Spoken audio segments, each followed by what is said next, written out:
लहरों से डरकर नौका पार नहीं होती, कोशिश करने वालों की कभी हार नहीं होती। तो यहाँ पर आपकी लाइफ की जर्नी बहुत हेल्पफुल होने वाली है स्टूडेंट्स के लिए। So again, I dropped out, and then again I prepared for the GATE. कि आईआईटी का जो ड्रीम था क्या वो स्टार्टिंग से, तो गेट का एग्जामिनेशन क्या बहुत ज्यादा टफ है? Like मैं कहूँगा बहुत ज़्यादा टफ भी नहीं है और like it's not a cake book also.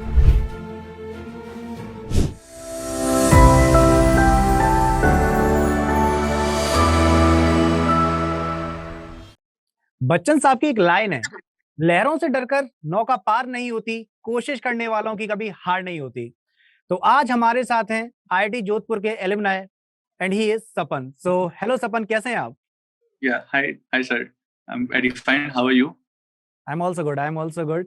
तो सपन, वी आर सीरियसली हैप्पी कि आप यहाँ पर आए और आपके ना जो जर्नी वाला पार्ट रहा है, यहाँ से बच्चों को बहुत हेल्प होने वाली है, क्योंकि बहुत सारे स्टूडेंट्स हैं जो अभी कॉलेज के टाइम पर हैं, जो गेट की तैयारी कर रहे हैं, और कुछ लोग ऐसे भी हैं जो कॉलेज से पास आउट हैं, जॉब कर रहे हैं और साथ में गेट की तैयारी कर रहे हैं। तो यहाँ पर आपकी लाइफ की जर्नी बहुत हेल्पफुल होने वाली है स्टूडेंट्स के लिए। तो सबसे पहले एक बेसिक सा आपका एक इंट्रोडक्शन ले लेते हैं, तो प्लीज अपने बारे में कुछ बताना चाहेंगे? Yeah, myself Sapan Gumbar. I belong to a small city of Saharanpur, UP. So मैंने बीटेक किया था JSS कॉलेज नोएडा से, and after that I prepared for the GATE in mechanical, and then briefly I took admission in NIT Warangal for the MTech in manufacturing engineering, but I found out that that course was not for me. So again I dropped out, and then again I prepared for the GATE, and then luckily I got admission in IIT Jodhpur data science course.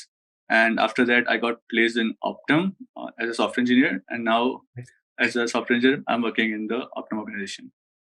बढ़िया। Okay, so we can see that हमारे सामने software engineer हैं।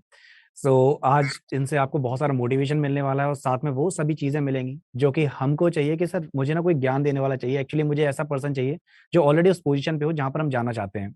So you are amongst those particular candidates जो आप बाकी students को help कर सकते हैं। तो जस्ट वांटेड टू नो कि देखो, आईआईटी का ड्रीम है, ऑलमोस्ट ऑलमोस्ट क्या मैं बोलूंगा, सभी इंजीनियर्स का ड्रीम रहता है कि भाई मुझे आईआईटी में एंट्रेंस लेना है, राइट? और जैसा कि आपने बोला, आपकी लाइफ की जर्नी में ना एक पार्ट वो था जब आपने एनआईटी में एंट्रेंस लिया, लेकिन वहां पर जो आपकी पर्टिकुलर ब्रांच थी या जो भी एक्सवाइजेड रीजन रहे थे, अब वो सर हो सकता है कि ठीक है, कुछ ऐसा रहा होगा ना कि अपने एंड से ही हमने कुछ ऐसा किया कि वहां पर पहुंचे। और नो डाउट कि एनआईटी नेक्स्ट लेवल पर है, हमको पता है कि सर इंजीनियरिंग कॉलेजेस में या तो आईआईटीज या एनआईटीज, लेकिन फाइनली आप आईआईटी में आई गए। तो I just wanted to know कि आईआईटी का जो ड्रीम था क्या वो स्टार्टिंग से ही था, या फिर आपको लगा कि ठीक आगे चल के मैं गेट के थ्रू एंट्रेंस ले लूंगा, then I will get into it? नहीं, IIT का ड्रीम तो स्टार्टिंग से ही था. Even from 11th standard, I started preparing for JEE. Uh, after 11th 12th, but crack नहीं हो पाया JEE. So and मेरे को ड्रॉप नहीं लेना चाहता था, तो मैंने फिर ऐसे लोग प्राइवेट कॉलेज में एडमिशन ले लिया था. But of okay, course that dream of IIT was always there. But I know कि वो जेएसएस वो ऐसा प्राइवेट कॉलेज नहीं कि चलो ठीक है एडमिशन ले लिया, it's among us the most top most private colleges, वो जो कि यूपी में, right? So I am aware of that. और बाकी कैंडिडेट्स जिनको नहीं पता, लेट मी टेल यू कि JSS Noida is one of the famous college. But yes, वही वाली चीज है ना कि आईआईटी तो आईआईटी है। सो अब जब आईआईटी में एंट्रेंस हुआ, तो अब उसकी थोड़ी ना जर्नी उस वाले पार्ट पर चलते हैं कि एक्चुअली ना बच्चों के दिमाग में रहता है गेट क्वालिफाई करना है, तो IIT JEE that is joint entrance examination जो कि बीटेक वाले पार्ट के लिए, and this is GATE examination जो कि एमटेक वाले पार्ट के लिए, मास्टर्स के लिए। तो गेट का एग्जामिनेशन क्या बहुत ज्यादा टफ है, या आप कहना चाहेंगे कि बहुत ज्यादा सिंपल है? एग्जैक्टली आपके अगर नजर से देखें तो गेट का एग्जामिनेशन का जो लेवल है, दैट्स व्हाट? लाइक मैं कहूँगा बहुत ज़्यादा टफ भी नहीं है, और like it's not a cake book also. Correct. So we जो भी प्रिपेयर करेगा, first of all he or she has to focus on the basics and continuous practice, continuous mock test. So वो सब चीजें हेल्प करेंगे gate के लिए. Okay, तो अब मुझे बस एक छोटा सा क्वेश्चन है पूछना है, जब आपने गेट का एग्जामिनेशन दिया, क्रैक हो गया, then you were into the IITs, उससे पहले कहीं ना कुछ कैंडिडेट्स होते हैं जहां पर पढ़ते पढ़ते या फिर एक्स वाई जेड कोई भी रीजन हो सकता है जिसकी वजह से ना डीमोटिवेशन फील करने लगते हैं कि ना I am not feeling that motivated, कहीं ना अब शायद मुझे छोड़ देना चाहिए। क्या ऐसा कुछ कभी लाइफ की जर्नी में रहा? हाँ, वो तो आता ही है. लाइक जस्ट पेरेंट्स का प्रेशर होता है, थोड़ा फ्रेंड्स राइट। का प्रेशर होता है. फ्रेंड्स अगर साथ वाले फ्रेंड्स प्लेस हो जाएं और आप अभी भी प्रिपरेशन कर रहे हो, तो of course you feel demotivated. but somehow somewhere we have to find the motivation, like हम कर सकते हैं. Like when I was in NIT Warangal and I made the decision to drop off. जब मैंने पेरेंट्स को बताया, parents were not very like ready for me to drop. They said कि इतना दूर गए हो, आप कंप्लीट कोर्स करके आओ. Or but that too I from NIT, which is the one of the prestigious organization, right? But वहाँ नहीं मन लगा और नहीं चीजें सही लग रही, तो I thought I can prepare again and I can crack the GATE examination again with better score. तो इसलिए मैंने ड्रॉप किया और फिर सही पाथ मिला और फिर सही जगह IIT जोधपुर पहुंच गया, फिर से एग्जाम दे गए. तो यहाँ पर ना एक पॉइंट पता लगता है कि you are the best example, जहाँ पर कहते हैं ना मैंने अपने दिल की सुनी. So you are the perfect example for that, seriously. And I am very happy कि हाँ अपने दिल की सुनी. NIT में फिर से बता दूं, हमको पता है कि सर IITs के बाद हम लोग NITs का नाम लेते हैं टॉप मोस्ट ऑर्गेनाइजेशंस में. और यहाँ पर इन्होंने अपने दिल की सुनी. And this is the most difficult situation, जहाँ पर हमको पता है कि सर सोसाइटी तो नेक्स्ट लेवल पे जाती है. मैं सोसाइटी की बार बार ये बोलता हूँ कि सोसाइटी को चलो आप मत सुनिए, लेकिन हाँ पेरेंट्स आर दी वंस जिनके लिए हम सब कुछ कर रहे हैं. अब पेरेंट्स को समझाना यहाँ पर थोड़ा सा डिफिकल्ट होता है, बट फाइनली इन्होंने अपने दिल का सुना. और दिल के सुनने के अलावा सबसे इंपॉर्टेंट चीज मेहनत जिन्होंने की. तो अब यहाँ पर ना एक मेहनत से ही क्वेश्चन और, क्योंकि बच्चों के दिमाग में बहुत डाउट रहता है कि सर देखो मैं कॉलेज के टाइम पर हूँ, कॉलेज के साथ हूँ, तो मैं ऑब्वियसली सर पढ़ाई के साथ जा रहा हूँ और उसके साथ मैंने एग्जामिनेशन क्वालिफाई किया. इट्स ओके कि ठीक है मैंने मेहनत की, हो गया. बट एक दूसरा क्वेश्चन आता है, अगर मैं जॉब के साथ हूँ तो क्या उतना ही डिफिकल्ट होता है एग्जामिनेशन क्रैक करना, या फिर थोड़ा सा इजी हो जाता है? तो यहाँ पर आपका सजेशन चाहिए, क्या होगा वो? हाँ, लाइक जॉब के साथ may be little, it can be little difficult. जो बिना जॉब के प्रिपेयर कर रहा है और जॉब के साथ प्रिपेयर कर रहा है, दोनों चीजें मैनेज करना can be a little tricky. But if you are discipline and if the right motivation, like it not very difficult. I have seen candidates जो जॉब के साथ करते करते अच्छी रैंक निकाला, उन्होंने गेट के क्रैक किया है. राइट. तो अब जैसे आप कौन सी ब्रांच से रहे थे? जैसे बीटेक वाले पार्ट में तो आप कौन सी ब्रांच में थे JSS में? Mechanical branch. Mechanical, right.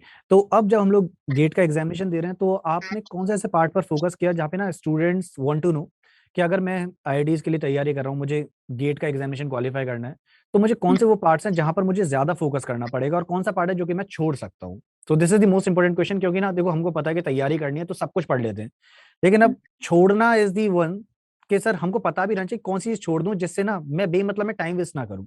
So this is the important one, please. हाँ, लाइक एवरी ब्रांच में कुछ सब्जेक्ट्स होते हैं जिनका मेजर वेटेज रहता है गेट एग्जाम में. So for mechanical also there were few subjects like fluid mechanics, SOM, TOM, material science. So like these were the 5 की सब्जेक्ट्स जिस पे मैंने सबसे ज्यादा फोकस किया, जिनका सबसे ज्यादा वेटेज रहता है. और लाइक कुछ होते हैं सब्जेक्ट्स जिनका पता रहता है कि मे बी क्वेश्चन आए, मे बी क्वेश्चन ना आए. सो लाइक मैंने अपनी स्ट्रेटेजी में उनको थोड़ा कम प्रायोरिटाइज किया, बट जो जिनका मेजर वेटेज रहता है उनको ज्यादा प्रायोरिटाइज किया. उनका सब नोट्स को मैंने शॉर्ट नोट्स पे बनाया ताकि मैं रिवीजन करने में मेरे को इशू ना हो, बार बार रिवीजन करना हो, बार बार टेस्टिंग करना हो.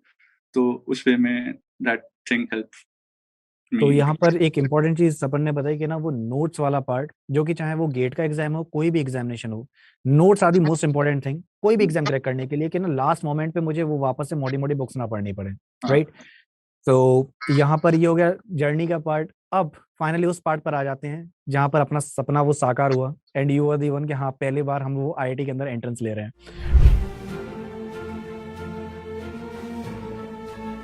तो वो जब गेट के अंदर एंट्री ली तो आपको कैसा फील हुआ? क्योंकि ना ये बच्चा जानना चाहता है और सब लोग उस लाइफ को जीना चाहते हैं कि फाइनली मैंने वो ड्रीम अचीव किया है और मैं एंट्रेंस ले रहा हूँ. यस, ये IIT जोधपुर का गेट है और मैंने ये अंदर एंट्री की.